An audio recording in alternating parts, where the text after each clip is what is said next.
हाँ जी, नमस्कार, good evening, स्वागत है आप सभी का आशीष क्लासेस पर।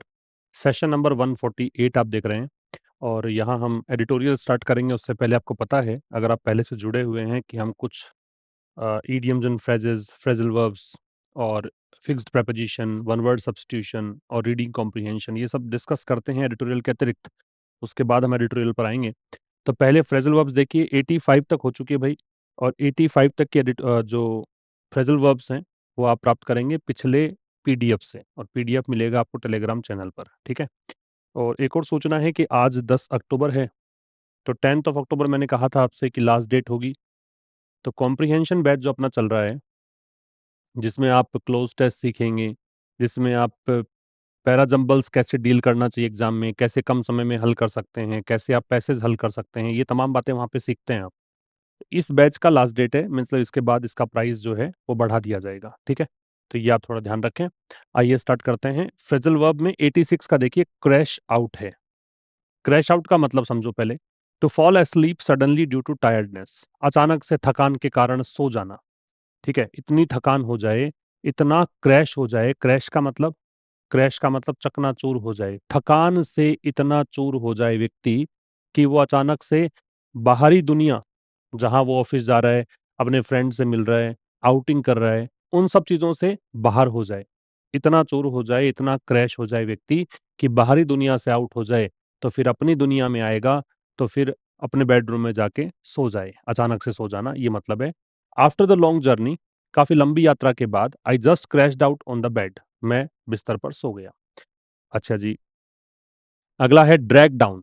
ड्रैग डाउन जो है, वो है किसी व्यक्ति को नीचा दिखाना, किसी व्यक्ति का मतलब शर्मिंदगीपूर्ण हालत में उसको ला देना, किसी को लो फ़ील करवाना, मनोबल गिरा देना। तो ड्रैग का मतलब घसीटना है और डाउन का मतलब नीचे है। आप किसी व्यक्ति को नीचे से घसीट कर ला रहे हो, ठीक है? क्या इज़्ज़त रह गई उसकी? उसका जो स्वाभिमान है वो आपने चूर कर दिया और वो व्यक्ति जो है वो लो फ़ील करेगा, सीधी-सी बात है। तो don't let negative people drag you down. तो जो नकारात्मक लोग हैं, उन्हें आपको ड्रैग डाउन मत करने दो, मतलब आपका मनोबल गिरा दे, ऐसा अलाउ मत करो उनको। ग्लो डाउन, ग्लो मतलब चमक होती है और चमक अगर डाउन हो गई, तो फिर आप चार्म लूज़ करते हैं, ब्यूटी लूज़ करते हैं, एनर्जी आपकी चली जाती है। टू लूज़ चार्म, ब्यूटी और एनर्जी ओवर टाइम, ये ग्लो अप का अपोज़िट है, ठीक है? ग्लो अप हमने पढ़ा था। पहले जैसी चमक या आकर्षण खो देना, ही totally glowed down after leaving the fitness routine. Fitness routine को छोड़ने के बाद वो पूरी तरह से ग्लो डाउन हो गया, उसका चार्म जो है वो डाउन आ गया, ठीक है? तो ये तो 3 हो गई फ्रेज़ल वर्ब्स। इसके बाद नेक्स्ट पे आइए। नेक्स्ट है बाउंस आउट। बाउंस का मतलब जैसे बॉल बाउंस करती है, तो उछल कर ऊपर जाना बाउंस कहलाना। अब जैसे बॉल बाउंस करके बाहर चली जाए, वैसे ही आप बाउंस करके बाहर चले जाएँ, ठीक है? तो बाहर चले जाएँ, घर से बाहर निकल गए आप, तो लीव क्विकली और कैजुअली, फटाफट से, है ना? अ, तुरंत निकल जाना या फटाफट रवाना होना, ठीक है? तो ये है bounce out. I am gonna bounce out after lunch, तो लंच के बाद मैं बाहर जाऊँगा, गॉट अनदर मीटिंग, एक और मीटिंग मुझे अटेंड करनी है। किक बैक, देखिए फुटबॉल में जब शुरुआत होती है गेम की, तो किक करता है व्यक्ति, खिलाड़ी बॉल को किक करता है, तो वो किधर किक करेगा? जैसे मान लो ये एक लाइन है बीच की और यहाँ पर बॉल है और यहाँ ओपोनेंट टीम है, ठीक है? आप यहाँ से किक करोगे इनकी तरफ, क्योंकि आपको उधर गोल में पहुँचानी है बॉल को। लेकिन अगर आप इसको पीछे किक कर रहे हो बैक, वापस से पीछे, तो हो सकता है कि वो मध्यांतर हो गया हो, है ना? इंटरवल हो गया हो सकता है कि वो गेम पूरा हो गया हो। अब आप वो गेम नहीं खेल रहे हैं, तो आपने वो बॉल जो है पीछे किक कर दिया। तो ये है रिलैक्स या टेक अ ब्रेक, आराम करना, रिलैक्स करना। After long day of classes, काफ़ी पूरा दिन क्लासेस लेने के बाद, I just want to kick back and watch Netflix, मैं आराम करना चाहता हूँ, नेटफ्लिक्स देखना चाहता हूँ। ये इसका ट्रांसलेशन है। ये हो गई फ्रेज़ल वर्ब्स। आइए इडियम्स एंड फ्रेजेस 145 तक हो चुकी हैं, वो सब आप टेलीग्राम चैनल पर पीडीएफ उपलब्ध है, वहाँ से देख सकते हैं। इन द लूप, लूप का मतलब है टू बी केप्ट इन्फॉर्म्ड और अपडेटेड, आपको अपडेटेड रखे, आपको हर चीज़ की जानकारी मिलती रहे। तो लूप क्या होता है? कई बार आप सुनते हैं ना, कोई म्यूज़िक सुनते हैं लूप में, तो वो म्यूज़िक वहीं घूमता रहता है। वो म्यूज़िक, वही लाइन, जो एक गाने का कोई सेक्शन है, वही प्ले होता रहता है, उसको लूप बोलते हैं, ठीक है? तो वैसे ही आपको जानकारी लगातार मिलती रहे, आप हो बीच में और उसके आपकी जानकारी जो है यूं इर्द गिर्द घूमती रहे तो आपको हर एक जानकारी मिल रही है, ऐसा मानो। तो please keep me in the loops after any new developments, कोई भी नया घटनाक्रम हो उसके बारे में मुझे सूचित करें। गोस्ट समवन, गोस्ट का मतलब भूत होता है। अब किसी के लिए आप भूत बन जाओ, भूत बन जाना मतलब उसके संपर्क में नहीं रहोगे, सीधी सी बात है। भाई अभी हम हमारा जो मेटेरियलिस्टिक फॉर्म है, बॉडी फॉर्म है, वहाँ पे हम किसी के कांटेक्ट में आ सकते हैं, हमारी आवाज़ किसी को सुन सकती है, हम जो एक्सप्रेशन दिखाएंगे वो कोई व्यक्ति दूसरा सामने वाला देख सकता है। लेकिन अगर आप किसी के लिए गोस्ट बन गए तो गोस्ट क्या है, भूत, भूत हो जाएगा गायब। और गायब हो गए आप किसी के लिए, इसका मतलब अचानक से आपने बातचीत बंद कर दी बिना कोई एक्सप्लेनेशन के। तो आपने जैसे भूत गायब होता है वैसे गायब हो गए, काफी दिनों तक आपने संपर्क ही नहीं किया। तो ही just ghosted me after our third meeting. हमारी तीसरी मुलाकात के बाद उसने मेरे से सारे संपर्क तोड़ दिए। नो कॉल्स, नो टेक्स्ट, कोई मैसेजेस नहीं है, कोई फोन वोन नहीं है। कैंसिल कल्चर, कल्चर मतलब संस्कृति होती है। आजकल की संस्कृति कैसी, कोई भी सामान, मान लीजिए अभी चल रहा है ना मेक इन इंडिया, तो अब विदेशी सामानों का बहिष्कार कर रहे हैं। ठीक है, मोदी जी बार बार में आह्वान कर रहे हैं कि विदेशी मत अपनाओ, देशी अपनाओ। तो अब ये कैंसिल कल्चर है कि उसको कैंसिल करो। किसे, किसी व्यक्ति या ब्रांड को सामाजिक रूप से बहिष्कृत करना, कोई भी व्यक्ति को या ब्रांड को कैंसिल कर देना। The practice of boycotting a person और brand for offensive behaviour. Many celebrities have faced cancel culture. बहुत से सेलिब्रिटीज ने अ, अपने पास्ट कल्चर के, पास्ट एक्शंस के लिए, जो भी उन्होंने कर्म किए थे पहले के टाइम पे, उसके कारण उन्होंने कैंसिल कल्चर को फेस किया है, बहिष्कार हुआ है उनका।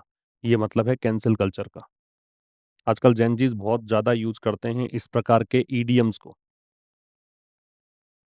और ईडीएम एक ऐसा सेगमेंट है जो परीक्षा में कुछ नया पूछा जा सकता है आपसे, इसलिए मेरी कोशिश ये है कि कुछ नया आपको मिलता रहे यहाँ पे। नेक्स्ट पे चलें। नेक्स्ट है भाई नो कैप। कोई व्यक्ति जिसके सर पे बाल नहीं है और वो कैप भी नहीं लगा रहा है, तो कुछ छिपा रहा है क्या? नहीं, वो सीधा बता रहा है कि सर पे बाल नहीं है, यही मेरी सत्यता है, यही रियलिटी है। तो use to emphasise that you are telling the truth. तो ये एम्फेसाइज करने के लिए कि भी आप सच बोल रहे हैं, कोई झूठ नहीं है उसमें। योर परफॉर्मेंस वॉज इनक्रेडिबल, आपकी परफॉर्मेंस अविश्वसनीय थी, कोई झूठ नहीं है इसमें, बिल्कुल सच है।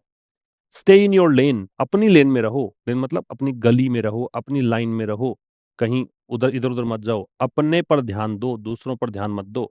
ठीक है, तो to focus on your own responsibilities not others, अपनी जिम्मेदारियों पर फोकस करें, दूसरों पे नहीं। इंस्टीड ऑफ जजिंग अदर्स, दूसरों को जज करने के बजाय just stay in your lane, अपने ऊपर ध्यान दो। ठीक है, इसके बाद में वन वर्ड्स 25 तक हो चुके थे।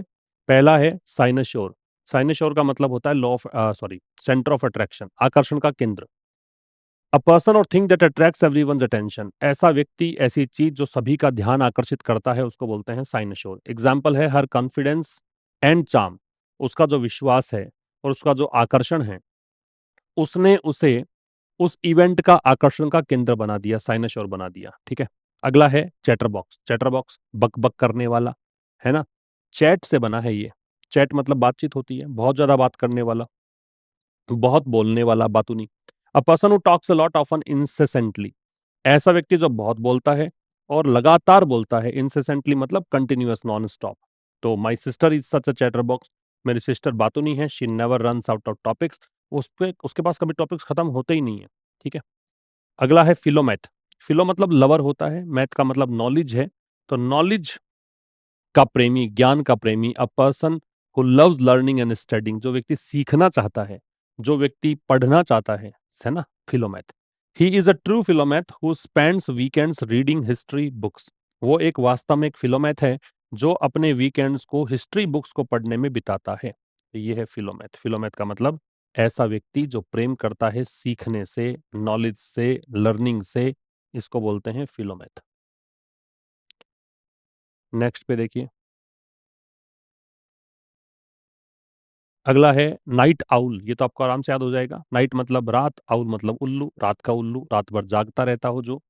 अ person who stays up late और वर्क्स एट नाइट, जो रात, देर रात तक जागता है, काम करता है। बीइंग अ नाइट आउल, एक नाइट आउल होने के कारण she does her best writing after midnight. तो she does her best writing, सबसे बेहतर वो लिख पाती है कब? आधी रात के बाद। जैक ऑफ ऑल ट्रेड सुना हुआ होगा, ऑलराउंडर, हरफन मोला। ऐसे व्यक्ति जो होते हैं हर चीजों में टांग फंसा के रखते हैं, लेकिन एक्सपर्ट किसी चीज में नहीं होते हैं, जो कई कामों में निपुण हो। वर्सटाइल इसको बोल सकते हो। अ person who has skills in many areas but may not be a master of one. Master किसी का भी नहीं होता, हो सकता है, और सभी के अंदर ये अपनी टांगे फंसा के रखता है। तो he is a jack of all trades, वो हरफनमौला है, डिजाइनर है, एडिटर है, फोटोग्राफर है। ठीक है, ये आपके वन वर्ड्स। बात रही प्रपोजिशन की, जो हमने 40 तक के फिक्स प्रपोजिशन डिस्कस कर लिए थे। 41 में है I am not familiar. Familiar में लगता है भाई विद, फैमिलियर के साथ में लगता है विद। फैमिलियर का मतलब होता है जान पहचान, परिचित होना। तो मैं परिचित नहीं हूँ इस सॉफ्टवेयर से, मुझे इस सॉफ्टवेयर में कुछ पता ही नहीं है। ठीक है, अगला है शी ड्रीम्स। ड्रीम्स में ऑफ लगता है, ड्रीम ऑफ का मतलब है सपना देखना। She dreams of becoming an IAS officer one day, उसका सपना है कि वो एक दिन आईएएस ऑफिसर बनेगी। He is confident of, confident में भी ऑफ लगता है।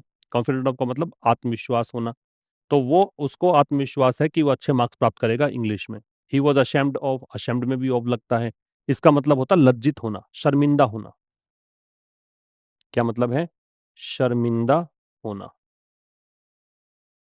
ऐसे लोग शर्मिंदा होते हैं लेकिन जिंदा होते हैं।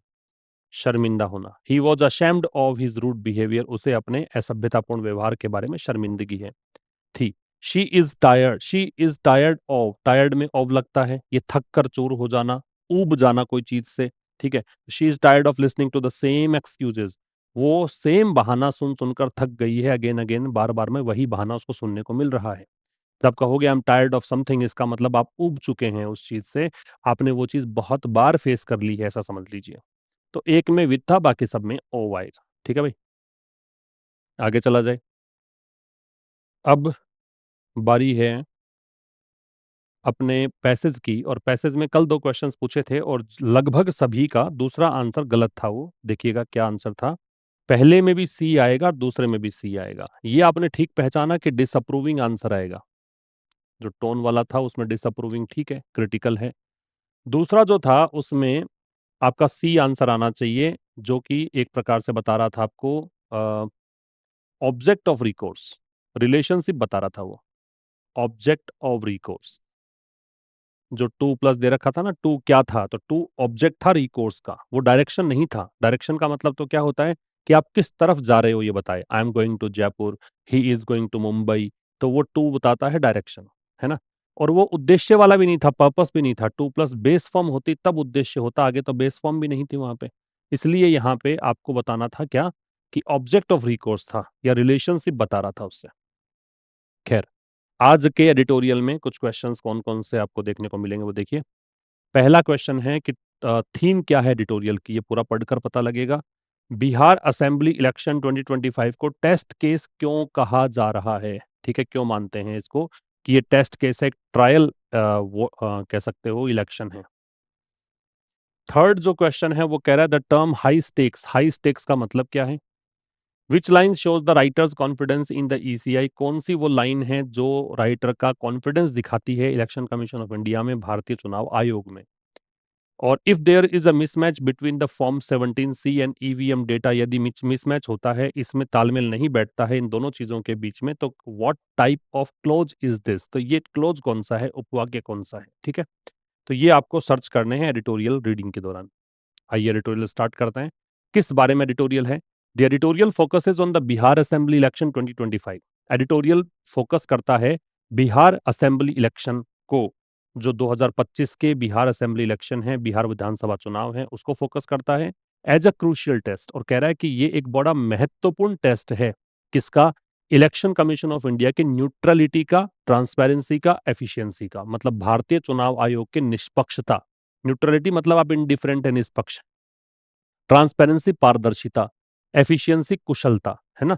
तो इसके बारे में टेस्ट होगा ये। लेखक कह रहा है कि भी एडिटोरियल जो लिखा है ना लेखक ने, ये बिहार में जो विधानसभा चुनाव होने हैं उसको फोकस कर रहा है, और कह रहा है कि बिहार विधानसभा चुनाव एक टेस्ट है इस बार। टेस्ट किसका है? ईसीआई की निष्पक्षता का, पारदर्शिता का और कुशलता का। इट एम्फेसाइजेस दैट, ये जोर देता है कि this election is not just politically significant, कि ये जो इलेक्शन है वो केवल राजनीतिक रूप से सिग्निफिकेंट नहीं है, but a litmus test. Litmus test निर्णायक एक टेस्ट है। ठीक है, ये एक निर्णायक टेस्ट है फॉर इंडिया इलेक्टोरल इंटीग्रिटी, कि भारतीय चुनावी ईमानदारी का, सत्यनिष्ठा का। एट ए टाइम, ऐसे टाइम पर when public trust in democratic institution, जब लोगों का विश्वास जो है लोकतांत्रिक संस्थानों में इज बीइंग क्लोजली वॉच्ड, उस पर बहुत पैनी नजर बनी हुई है, लोग देखना चाहते हैं कि भाई हम विश्वास करें कि नहीं करें। तो ये आप डिस्कस करेंगे हम लोग इस एडिटोरियल में। चलिए स्टार्ट करते हैं एडिटोरियल। वोट ऑफ कॉन्फिडेंस क्या मतलब है? वोट ऑफ कॉन्फिडेंस मतलब विश्वास मत, ट्रस्ट वोट इसको कह सकते हैं आप।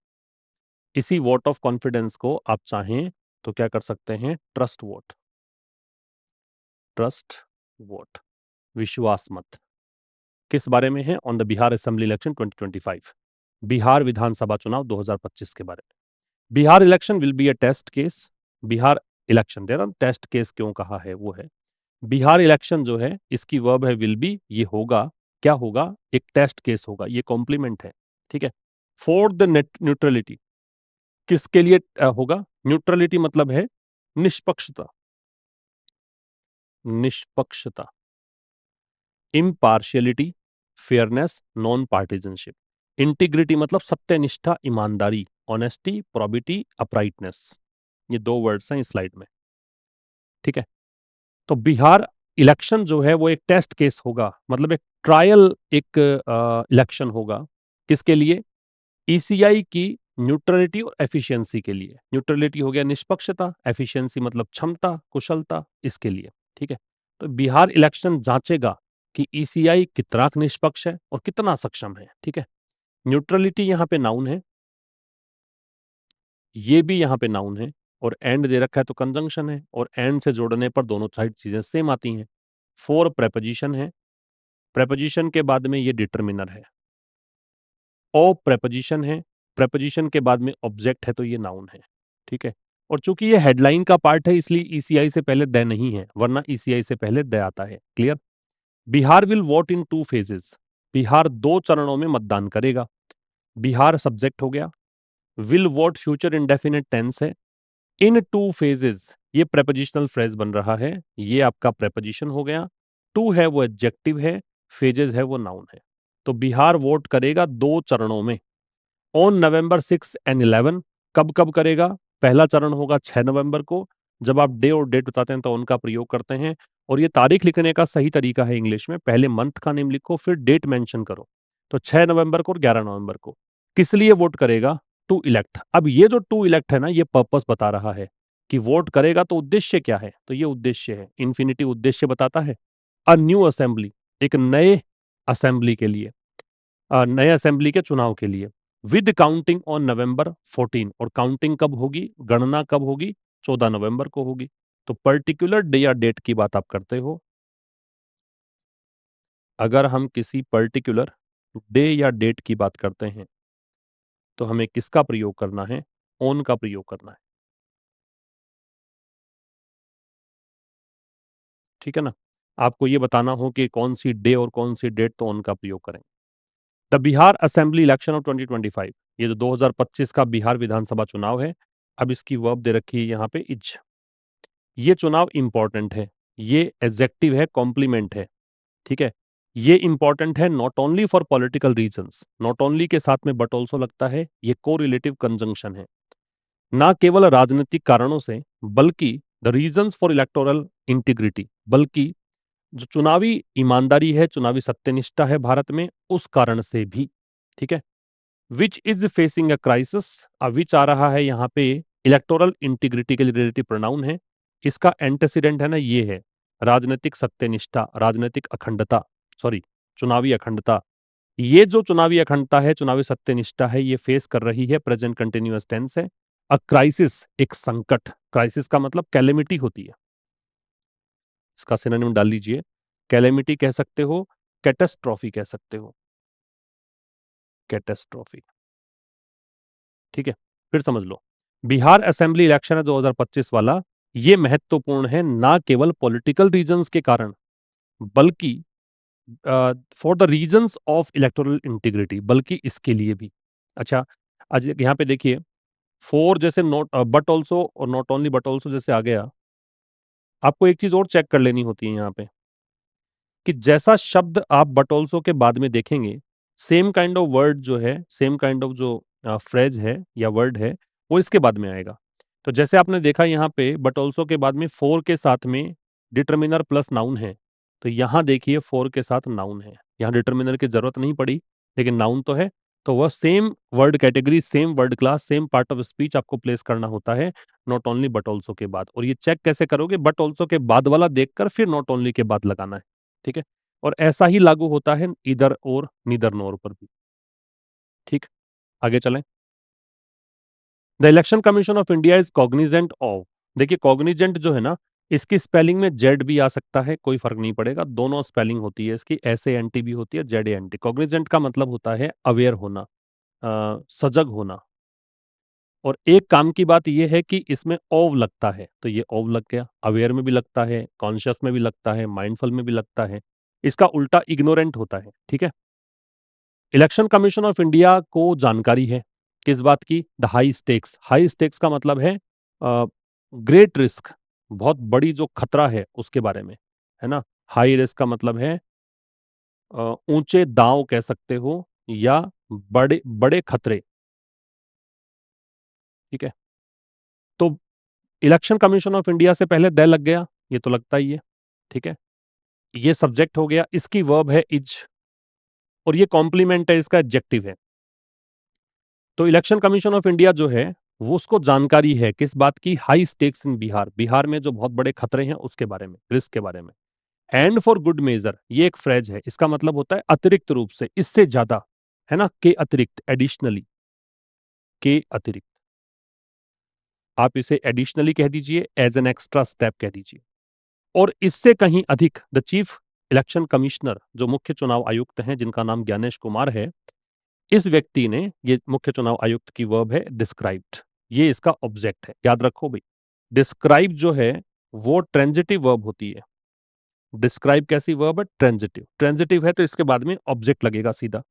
ऑब्जेक्ट लगेगा मतलब इसके बाद प्रेपोजिशन नहीं लगेगा, ठीक है। तो मुख्य चुनाव आयुक्त ज्ञानेश कुमार जो है, उन्होंने इसको डिस्क्राइब किया है, किसको, इस बिहार में होने वाले चुनाव को। और किस रूप में किया है, डिस्क्राइब के साथ में एज लग गया, किया है the mother of all elections की, ये सभी चुनावों की जननी है।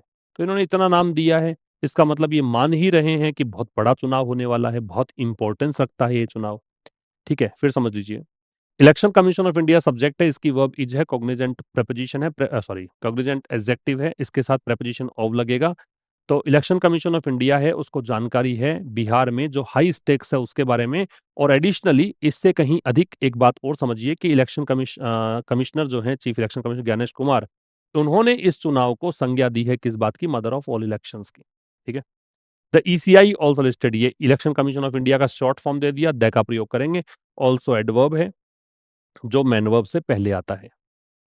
तो ईसीआई ने 17 स्टेप्स, मेजर्स का मतलब है स्टेप्स, कदम, 17 कदम को लिस्टेड किया है, ठीक है, सूचीबद्ध किया है।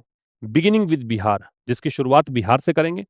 दैट कुड इंप्रूव, और दैट यहां पे आ रहा है उन मेजर्स के लिए, रिलेटिव प्रोनाउन है, ये वो मेजर्स है जो इंप्रूव कर सकते हैं, ये पॉसिबिलिटी बता रहा है, सुधार कर सकते हैं। वोटर पार्टिसिपेशन, मतदाताओं की भागीदारी, एंड पब्लिक ट्रस्ट, और लोगों का विश्वास इन द प्रोसेस, इस चुनावी प्रक्रिया में, ठीक है। द प्रोसेस मतलब चुनावी प्रक्रिया है, इसलिए पता लग गया हमें प्रोसेस कौन सा है, तो द लगा दिया। ईसीआई ने 17 स्टेप्स को लिस्टेड किया है। एक प्रश्न था ना कि भाई ऐसी कौन सा स्टेटमेंट है जिसके चलते लेखक जो है थोड़ा सा पॉजिटिव सोच रहा है इलेक्शन कमीशन ऑफ इंडिया के बारे में, वो लाइन है ये। ईसीआई ने 17 स्टेप्स को लिस्ट किया है जिसकी शुरुआत बिहार से होगी, और जो क्या कर सकते हैं ये 17 कदम, ये 17 उपाय इंप्रूव कर सकते हैं दो चीजों को। इंप्रूव यहाँ पे ट्रांजिटिव वर्ब है, इसका ऑब्जेक्ट जो है ना ये वाटर पार्टिसिपेशन है, और पब्लिक ट्रस्ट, दोनों ऑब्जेक्ट है, ये कंजंक्शन है। जो इंप्रूव कर सकते हैं वाटर पार्टिसिपेशन, पब्लिक ट्रस्ट को इस प्रोसेस में, ठीक है। आगे चला जाए, इसका स्क्रीनशॉट लेना हो ले लीजिए भाई। कल के आपके कुछ कमेंट्स थे कि सर आप हट जाया करो स्क्रीन से, हम लिख नहीं पाते, तो आप एक बार, अच्छा मैं एक बार फिर से हटा हुआ ही इसको दिखा रहा हूँ आपको, ताकि आप इसको वीडियो को पॉज करके खुद से पहले पढ़ना चाहो और कुछ लिखना चाहो तो लिख लीजिए। देखो, the average number of eligible voters, जो औसत संख्या है किसकी, योग्य, एलिजिबल मतलब जिसकी एलिजिबिलिटी क्राइटेरिया में आ गया, उम्र इतनी है, देश का ही नागरिक है, ये सब जो एलिजिबिलिटी क्राइटेरिया होता है।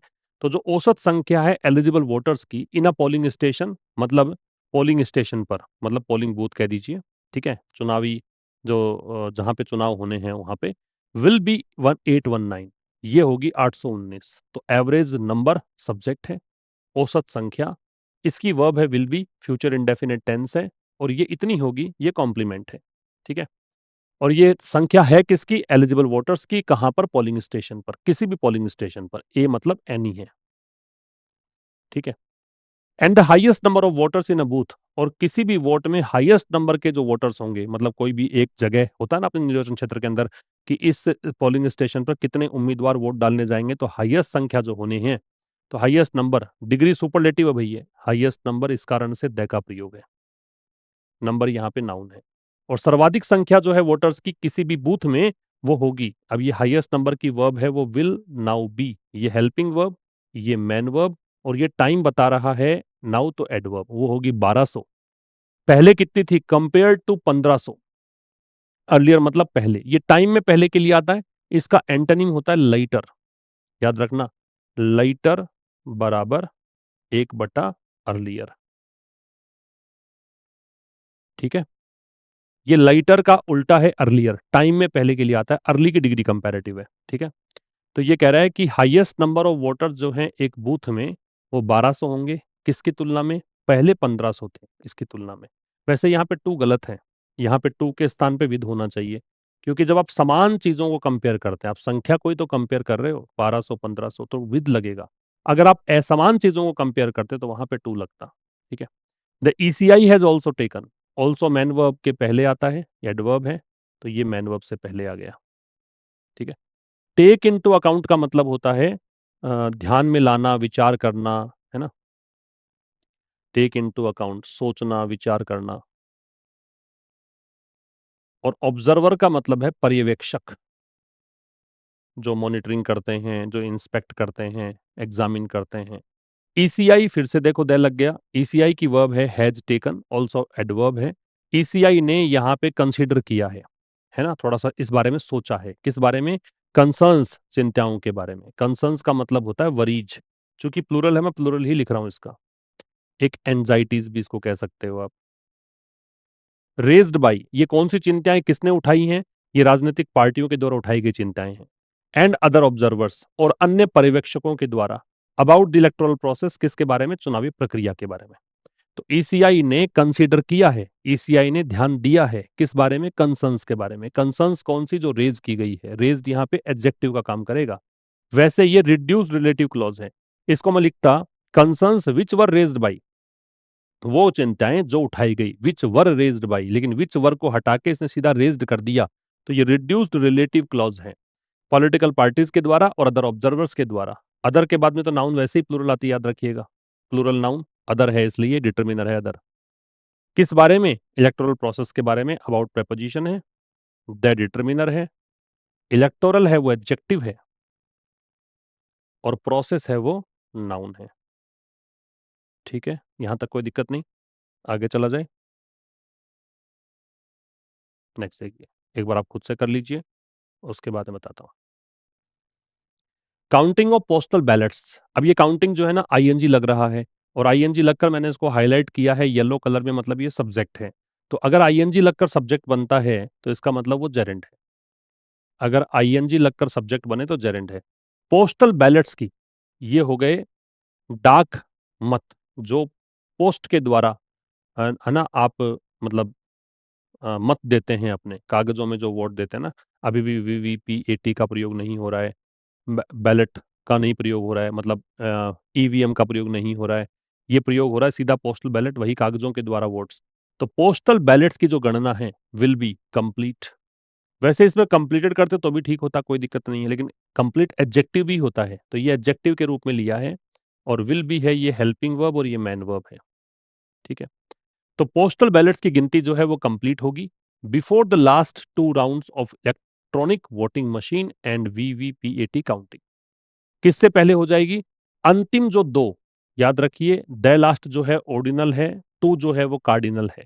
ये 1 2 3 4 हम लगाते हैं, ये होते हैं कार्डिनल्स, ठीक है।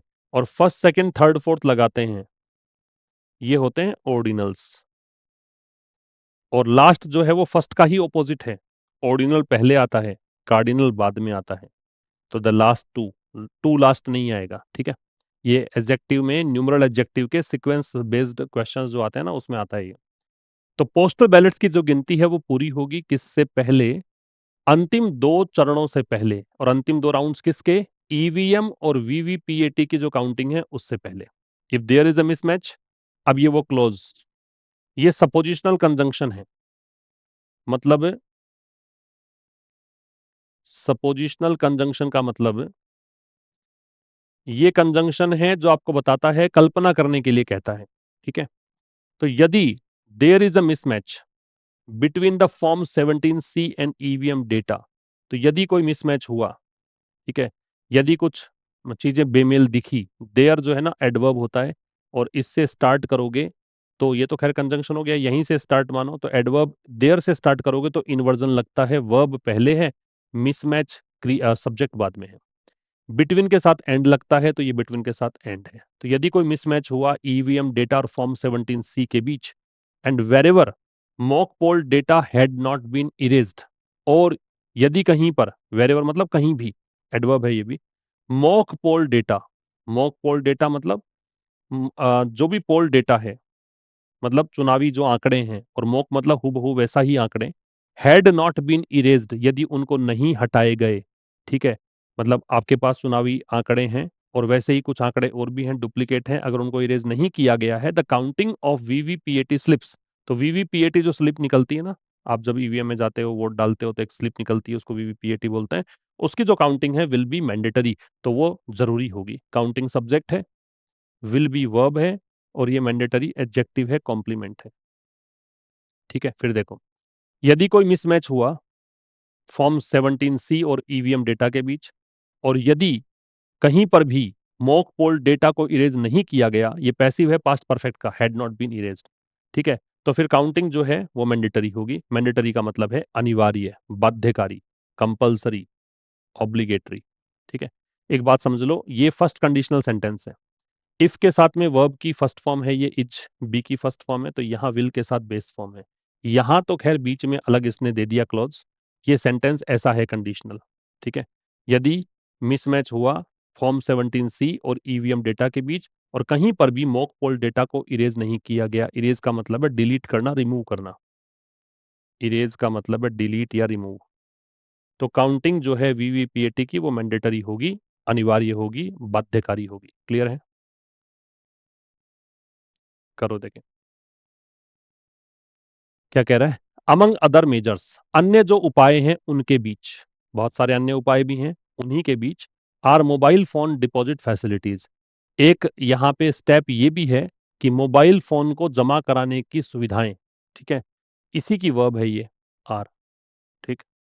एट पोलिंग स्टेशंस, कहाँ पर? जो भी पोलिंग बूथ होंगे वहां पर मोबाइल फोन जमा कराने की सुविधाएं भी होंगी, ये भी एक स्टेप लिया गया है ईसीआई के द्वारा। And one stop digital platform named ECI net, और एक वन स्टॉप डिजिटल प्लेटफॉर्म होगा, है ना, मतलब एक एकीकृत, इंटीग्रेटेड, जिसका नाम ईसीआई नेट है। ईसीआई नेट के नाम से एक वन स्टॉप डिजिटल प्लेटफॉर्म होगा for real time voter turnout updates, और ये क्या करेगा? ये रियल टाइम मतलब करंट में कितने वोटर पहुंच गए हैं, ये सारा अपडेट इससे मिलेगा। वोटर टर्नआउट मतलब मतदाताओं की संख्या, अपडेट पता ही है आपको क्या होता है। तो वोटर टर्नआउट का मतलब है मतदाताओं की संख्या या मतदाताओं की उपस्थिति, कितनी उपस्थिति रही पोलिंग स्टेशन पे, वो मिलेगा आपको ईसीआई नेट के द्वारा, ठीक है। ये अपडेट मिलते रहेंगे। सरप्राइजिंग टर्न्स, अगर कोई आश्चर्यजनक बदलाव आया, मोड़ आया, सरप्राइजिंग एडजेक्टिव है, टर्न्स नाउन है, और ये पूरा मिलकर सब्जेक्ट बना रहे हैं। In turn out, turn out का मतलब वही प्रेजेंट जो होते हैं लोग, जितने भी लोग निकल कर आते हैं, जितने भी लोग वहां पार्टिसिपेट करेंगे उनकी संख्या। तो टर्न आउट डेटा जो है, जो भी लोगों की उपस्थिति की संख्या है, उसमें अगर कोई भी अचंभित करने वाला बदलाव आया, अचानक से होता ना, कितने लोग कहाँ से आ गए, अचानक ही आ गए, ऐसा अगर हुआ, तो हैव बीन, ये टर्न्स जो है हैव बीन रहा है, ये हेल्पिंग वर्ब, ये मैन वर्ब, ये रहा है एक मैटर ऑफ सीरियस कंसर्न, बहुत गंभीर चिंता का विषय, ठीक है, इन रिसेंट इलेक्शंस, हाल ही के चुनाव में।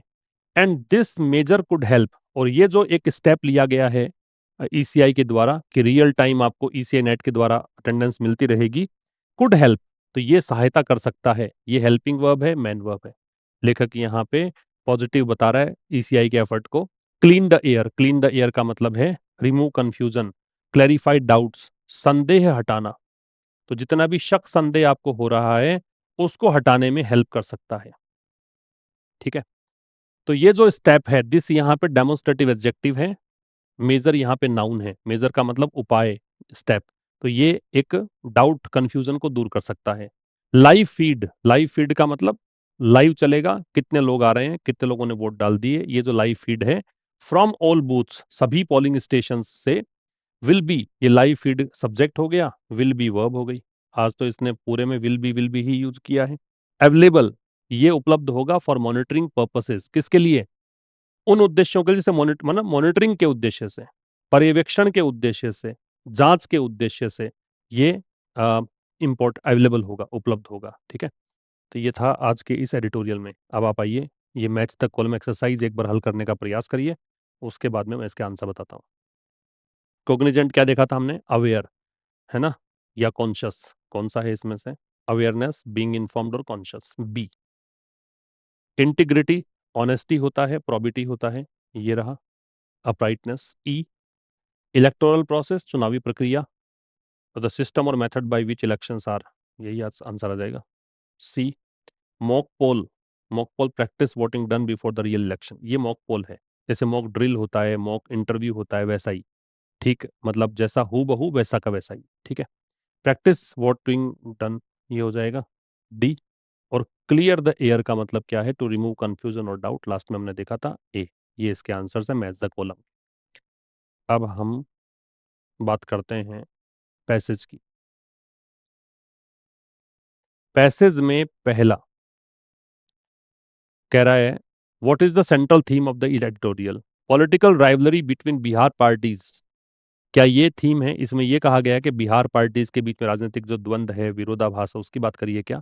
The importance of free and fair election in Bihar, economic reforms की बात हमने की नहीं, राइट्स ओरिजिनल पार्टीज की बात की नहीं, बी आपका आंसर आ जाएगा, है ना, ये आंसर आ जाएगा, फ्री और फेयर इलेक्शन की क्या इंपॉर्टेंस है। Why is the Bihar assembly election 2025 considered a test case? Test case क्यों इसको माना गया है? It will decide the fate of national politics, ये डिसाइड करेगा राष्ट्रीय राजनीति का भाग्य। It will mark the end of coalition politics, ये जो गुटबाजी वाली राजनीति है उसका अंत कर देगा। It will assess the election commission neutrality and efficiency, ये असेस करेगा, मतलब मूल्यांकन करेगा किस बात का? इलेक्शन कमीशन की निष्पक्षता और क्षमता का। और it will determine India's economic policy direction, क्या आना चाहिए? ये टेस्ट केस है, यहाँ दो चीजें हो सकती हैं आंसर में। यहाँ पे दो आंसर्स हो सकते हैं आपके। एक तो ये आंसर हो सकता है कि भाई अ, ये टेस्ट है और इसके बाद में राष्ट्रीय राजनीति की दिशा है वो तय होगी। और यहाँ पे ये टेस्ट केस इसलिए भी है कि इलेक्शन कमीशन की न्यूट्रलिटी, और ये, और चूंकि हमने जो आंसर डिस्कस किया है इस एडिटोरियल में वो यही आंसर होगा, सी, कि ये असेस करेगा न्यूट्रलिटी और एफिशिएंसी को। ठीक है, क्योंकि यही दे रखा था इसमें।